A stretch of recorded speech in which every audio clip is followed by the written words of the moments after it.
Here with me today, I've got a brand new Poly Studio R30. Let's see what's in the box.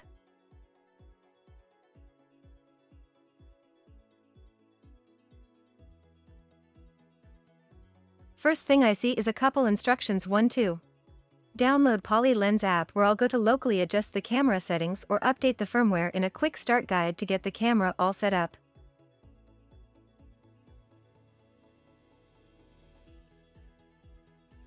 Next I've got the star of the show, the Poly Studio R30.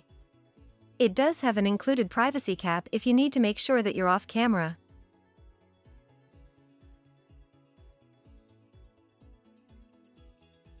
In this next compartment I've got all of the power cords and the USB-C cables, as well as the mounting clamp.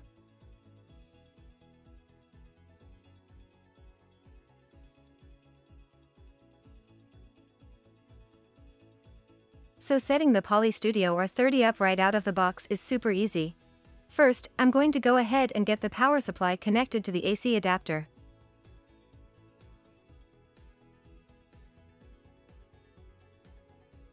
First I'm going to plug the power cord into the power supply and plug the power supply into the Poly Studio R30.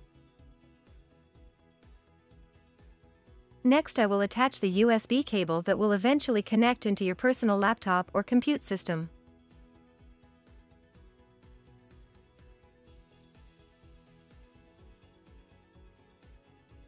Next, I will attach the mounting clamp if I'm planning on mounting it on top of my display.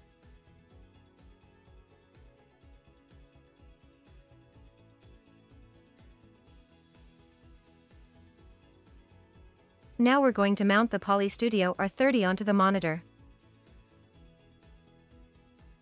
With this device ready to go, I can easily pop into a room and plug my laptop into the USB device, as well as the HDMI cord if I'd like to use the monitor, and I'm ready to meet.